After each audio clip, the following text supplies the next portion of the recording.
The following program has been brought to you in part by Sennheiser and the Airline Pilots Association.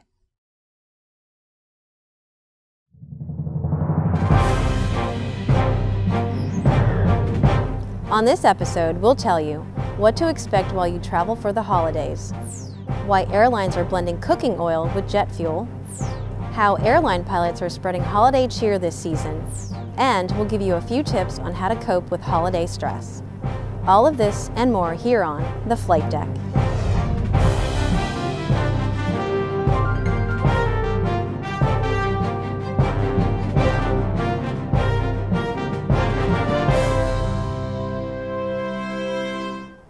Hello, I'm Sharon Vereb. We're broadcasting this episode of the Flight Deck from the Canada Aviation and Space Museum in Ottawa. Just a few blocks away, ALPA pilot leaders are meeting to discuss important issues relating to aviation safety, security, and the future of the industry. We'll have more on the museum later in the program, but first we begin with holiday travel. The airline industry continues to do its part to propel the economy as ticket sales are on the rise for holiday travel. According to analysts, fares in the U.S. are up 4 to 20% this year. But as the head of the TSA notes, that hasn't stopped people from buying tickets. Obviously, we're expecting a large number of people traveling over the holiday season. We're expecting perhaps as many as 3% more people traveling than last year. According to the Gulf News, governments in the Middle East are expected to invest $60 billion in aviation infrastructure development. Airport projects are slated for Saudi Arabia, Oman, Kuwait, and Qatar. They are expected to reach a capacity of 400 million passengers after the projects are completed. During the recent Dubai Air Show, Gulf carriers also outlined their plans to turn the region into a global hub for air travelers. Some of these carriers have placed record orders for new long-haul aircraft from both Boeing and Airbus. Emirates has ordered 50 Boeing 777-300s, and Qatar Airways bought 50 Airbus A320s and doubled its order for the A380. Both Boeing and Airbus predict that the Middle East will emerge as one of the top markets for air travel. From the Middle East, we turn to Ottawa, Ontario, the capital city of Canada, where pilots representing 9 Canadian carriers are meeting this week to discuss issues of concern to Canadian pilots. This list includes safety and security issues, back-to-work legislation for certain companies, and foreign worker issues, particularly as they relate to the practice of hiring seasonal pilots during peak winter months. This consortium of pilots makes up the Canada Board, which is part of the Airline Pilots Association International. I caught up with Canada Board President Captain Dan Adamus to discuss his priorities for the pilots and what he hopes to achieve during this week's meeting. Thanks for being with us here today. My pleasure. What are the biggest issues facing our Canadian pilots today? If I was to list the top 3, I would say flight and duty time regulations in Canada, the use of foreign pilots by some of our operators, and dealing with a government that's probably not the most labor-friendly.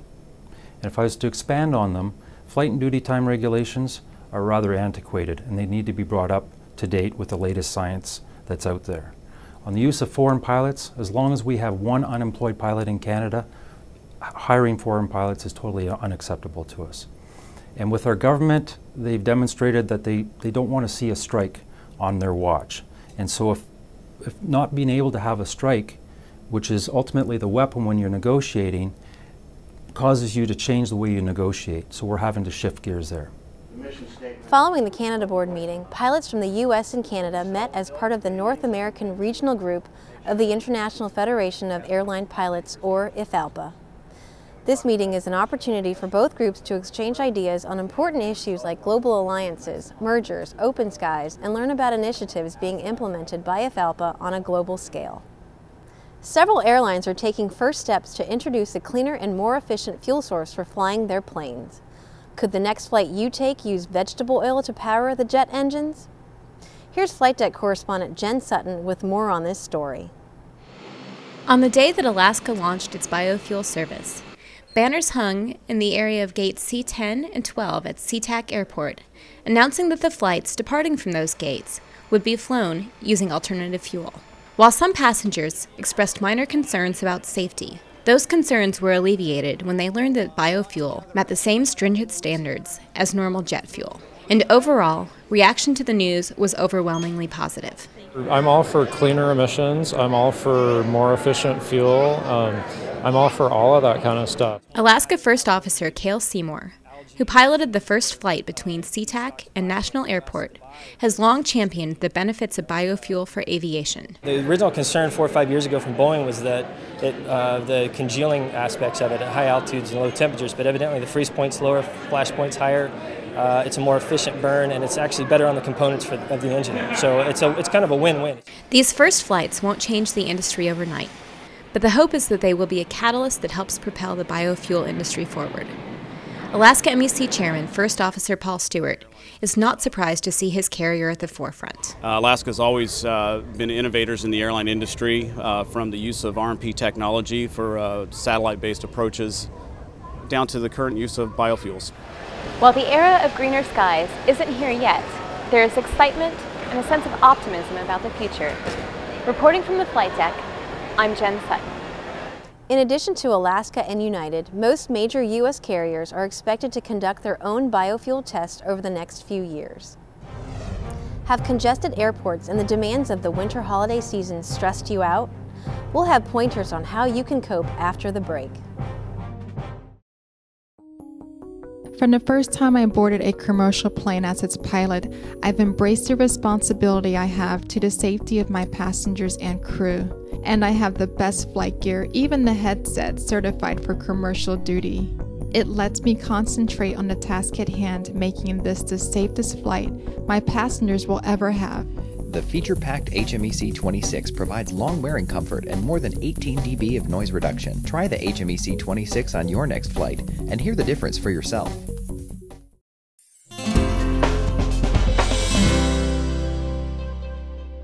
Hi, I'm Gwen from Jacksonville, Florida. I'd like to ask a pilot how many planes are in the sky at one time. Well, that was a great question, and to be honest, I actually had to look that one up on the computer, and the information I got was anywhere between 5,000 and 6,000 aircraft are airborne at any given time over the continental United States. Now, that's generally during the daytime.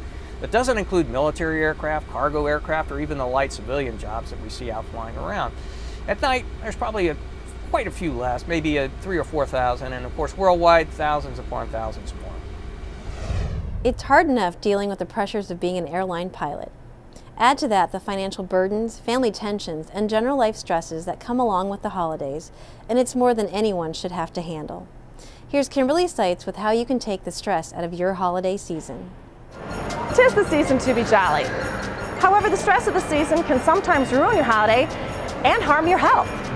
Running the gauntlet of parties and juggling the demands of shopping, entertaining, and traveling can sometimes lead to excessive drinking, overeating, overspending, and insomnia.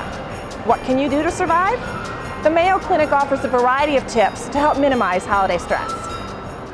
Don't abandon healthy habits. The holidays aren't an open invitation to an eating free-for-all. Go easy on sweets, cheeses, and holiday drinks.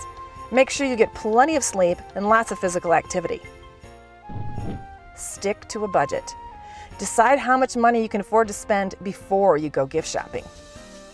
Be realistic. The holidays don't have to be perfect. Remember, times change and so do families. Try to be flexible when it comes to customs and traditions. Maybe this year is the time to create some new ones. The Mayo Clinic offers additional suggestions on its website at www.mayoclinic.com. Most importantly, if you need help, talk to someone. ALPA members can access an elaborate network of pilot volunteers available 24/7 through the ALPA Pilot Assistance Program. Go to the ALPA website for contacts in both the United States and Canada.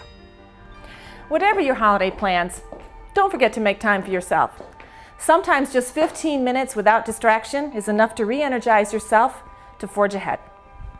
How are you doing today? Every holiday season, United employees have hosted magical flights that take disadvantaged or seriously ill children on a trip to Santa's workshop at the North Pole. This year, United let us tag along. Here's FlightDeck correspondent Jessica Ferry with this touching holiday story. Here at Dulles, children and their families are about to board a plane headed to the North Pole. For these kids, it's a fantasy flight they'll never forget. United teamed up with Children's Hospice International to create this magic. It happens every holiday season thanks to the many volunteers who make it possible. Merry Christmas, on our way to the North Pole. We take off and fly around the local area, and we offer the kids a program that the flight attendants do a wonderful job of presenting in the back, and then we come back and land and park at the North Pole. And every childhood character that you can imagine joined Santa at the North Pole this year. From Cinderella to Frosty the Snowman, there were plenty of acts to entertain the little ones. Julie's been a patient at Walter Reed for her leukemia for about a year now, and we really wanted to do it last year, but she was just too sick. She had just been recently diagnosed. So this year it's been really special, really something for us to look forward to and plan for. Fantasy Flight is both a joyous and an emotional experience for all involved, especially our pilots. It's just a way to give back during the Christmas season to kids that really need some giving back to, and it's just very rewarding personally, and hopefully it does something for them as well. Like Stephen, many of the United employees here today come back each year to help out.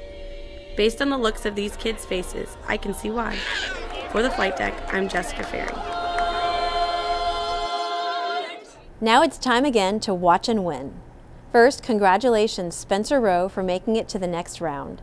Spencer will now be entered into the grand prize drawing along with 5 other winners for a chance to win a Sennheiser headset valued at $850. On to today's question. How many billions of dollars are Middle East governments allocating to aviation infrastructure development? Visit our website at flightdeck.alpa.org to submit the answer for your chance to win. We'll close today's episode with a closer look at the Canada Aviation and Space Museum. Canada has a rich aviation heritage and has played a significant role in the growth and prosperity of Canada. Here are just a few aeronautical artifacts the museum has collected over the past 100 years.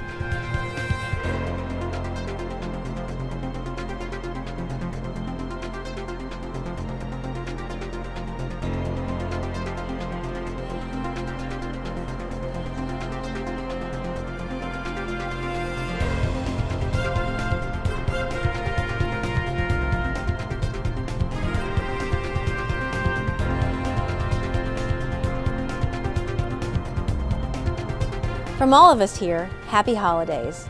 We'll see you next month here on The Flight Deck.